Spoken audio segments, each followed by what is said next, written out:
Coba perhatikan ini, sebuah kapal full kontainer menabrak kaki jembatan yang bernama Francis Scott Bridge yang terletak di Baltimore sampai roboh. Ini menggemparkan dan kejadian 26 Maret kemarin jam 1.30 waktu setempat. Saya ingin membahasnya ini bagaimana kejadiannya dan apa yang terjadi di atas kapal berdasarkan perkiraan saya sebagai seorang officer, seorang pelaut sebelum full investigasinya ada.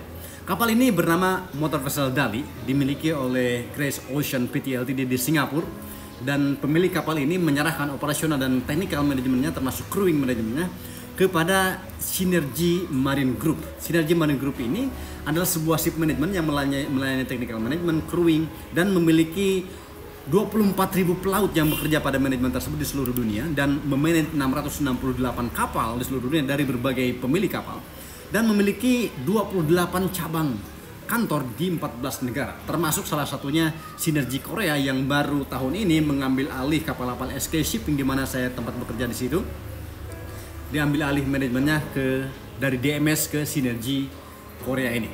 Jadi cukup terkait dengan hubungan saya ini. Dan berita terakhir dikatakan dari AMSA Singapura, AMSA Australia bahwa pemilik kapal ini yaitu Grace Ocean Pty di Singapura pernah melakukan pelanggaran terhadap hak pelaut, di mana ada gaji yang terlalu rendah dari pelaut, kemudian gaji yang tidak dibayarkan. Nah, itu berita sampingannya. Penyelidikan masih terjadi dengan penyebab apa yang menyebabkan sampai kapal ini bisa menabrak jembatan sampai roboh. Investigasinya masih berlangsung. Jadi semua yang saya sampaikan ini adalah asumsi berdasarkan pengalaman saya sebagai officer, navigating officer di atas kapal. Jadi apa yang sebenarnya terjadi berdasarkan perkiraan, mari kita bahas. Jadi kejadian ini, kapal ini berangkat dari Baltimore, pelabuhan Baltimore menuju Sri Lanka. Nah, beritanya seperti itu. Kemudian dia mengarungi rute seperti ini dan mereka memiliki dua takbut. Sampai beberapa saat keluar dari pelabuhan, takbut itu dilepas. Ini adalah praktek yang umum, tidak luar biasa, tetapi ini memang kejadiannya seperti itu. Memang biasa di sini takbut dilepas di sini. Jadi keadaan normal itu. Kemudian pada sekitar jam 1.01.24 kapal itu masih berjalan mendekati jembatan itu dan lampunya masih menyala. Kita lihat ini seperti ini. Mereka dengan kecepatan 8,5 knots. Ya, ini wajar, kecepatan wajar. Kemudian tiba-tiba mati jam 01.24.32 detik. Ini mati lampunya berarti dia mengalami blackout. Menurut saya ini pasti blackout. Dan menurut analisa saya, emergency generatornya itu tidak menyala.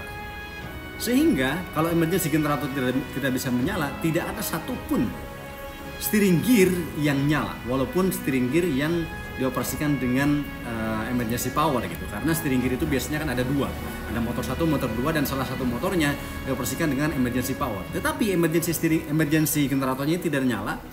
Mengapa saya bisa melihat? Karena tidak ada satupun lampu yang menyala di dek. Karena walaupun blackout, kalau emergency generatornya nyala, akan ada beberapa lampu emergency yang nyala. Ini tidak ada. Berarti emergency generator ini tidak jalan. Seharusnya ketika main generator itu mati 45 detik kemudian, secara otomatis emergency generatornya itu menyala. Tetapi ini tidak. Saya lihat tidak melihat lampu emergency di sini. Sehingga otomatis steeringnya itu tidak bisa dipakai sama sekali. Kalau steering tidak bisa dipakai sama sekali, otomatis kapal hanya berjalan berdasarkan momentum yang ada tersisa dengan kecepatan awal 8,5 knots dan mungkin dipengaruhi arus dan lain sebagainya. Kemudian beberapa saat kemudian, sekitar setelah 1 menit, ya selama 1 menit dia blackout. Nanti kita lihat lampunya itu akan menyala lagi, berarti dia regain atau mendapatkan kembali power. Dan ketika dia mendapatkan power kembali, kita melihat nanti beberapa saat lagi nih, ini kapal masih berjalan dengan kecepatan 8,5 knots, momentum yang tersisa dari kecepatan sebelumnya. Dan di sini kelihatannya haluannya belum merewang. Berarti arus relatif rendah di sini. Kemudian kemudi juga masih tetap di tengah-tengah. Sehingga ketika ada aliran air di kemudi itu, dia relatif tidak berpengaruh terhadap haluan kapal. Dan sebentar lagi dia sudah nyala lagi nih. Lampu sudah nyala lagi, dan begitu lampu nyala, otomatis si pandu di atas kapal, dia memiliki pandu. Bukan otomatis, dia secara instingtif ingin mengurangi kecepatan kapal. Kita lihat kecepatannya tadi dari 8,5, sedikit naik sebenarnya 8,7. Nah, ketika dia memiliki power lagi, kapalnya itu menyala lampunya, kita bisa melihat keluar asap hitam dari cerobongnya. Nah, asap hitam keluar cerobongnya ini dan haluannya dia mulai berubah ke kanan. Menurut saya, si Pandu itu secara instintif dia ingin mengurangi kecepatan kapal karena dia tidak percaya diri dengan kapal yang pernah blackout di alur, sehingga dia ingin menghentikan kapal dan ingin berlabuh jangkar di situ. Maka dia memberikan mesin mundur, menurut saya, mesin mundur, terlihat dari asapnya yang hitam itu ke atas. Karena mesin mundur, kecenderungan kapal dengan propeller yang berputar ke kanan, pada saat maju, ketika mesin mundur, maka buritannya itu akan bergerak ke kiri. Buritannya yang akan bergerak ke kiri, kita lihat dari posisi gambar itu, dan haluannya akan ke kanan. Dan di sini dia mengalami blackout lagi, sekali lagi, dan setelah blackout, sebentar lagi dia akan menyala lagi. Seperti itu. Jadi yang menyebabkan kapal ini belok ke kanan itu karena si Pandu berusaha untuk mengurangi kecepatan kapal. Menurut saya mengurangi kecepatan kapal dengan cara mesin mundur. Karena mesin mundur akhirnya buritan ke belakang dan haluan ke kanan. Ketika haluan merewang ke kanan sedikit dan kapal memiliki kecepatan depan, itu hydrodynamic mendorong haluan kapal dari sebelah kiri ke semakin ke kanan. Akhirnya kapal tersebut kecepatannya semakin rendah sampai 1,5 dan dia menabrak kaki jembatan itu sampai roboh. Saya bisa melihat mengapa saya menyangka dia mesin mundur, karena sampai sebelum dia menabrak kecepatan kapal itu semakin berkurang. Berkurangnya itu lebih cepat sehingga bisa diasumsikan dia mesin mundur, dan mesin mundur itu mengakibatkan haluan kapal merewang ke kanan.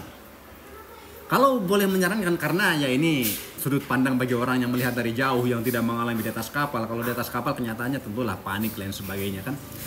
Seandainya kapal tersebut tidak dimundurkan, biarkanlah kecepatannya seperti itu dan hanya main kemudi saja ketika ada regain power, saya rasa kapal tidak akan merewang ke kanan. Kalau tanpa mesin mundur tetap saja maju. Meskipun pernah blackout, lanjut aja maju daripada kapal harus berhenti mendekati jembatan kan. Gitu. Apakah Pandu mengurangi kecepatan karena dia takut bagian atas kontainernya itu akan mengenai jembatan? Saya rasa tidak. Karena sebelum berlayar otomatis kapal itu sudah dihitung air draftnya sehingga dia cukup untuk melewati bagian bawah daripada jembatan itu.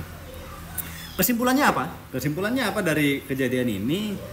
Maka nanti konsekuensinya akan berat bagi pelaut-pelaut yang di atas kapal, yang terutama yang masuk ke Amerika, karena biasanya setelah kejadian ini akan ada CIC atau Concentrated Inspection Campaign,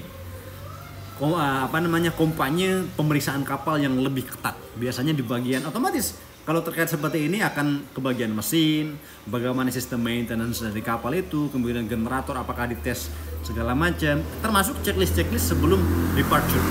Pre-departure checklist itu pasti nanti itu akan semua kapal itu akan diperiksa di bagian itu ya. Jadi memang penting sebelum kapal berlayar itu dilakukan pengetesan steering, termasuk pengetesan engine, termasuk kalau perlu ada blackout test atau setidaknya ya emergency generator itu dites apakah jalan secara otomatis maupun secara manual.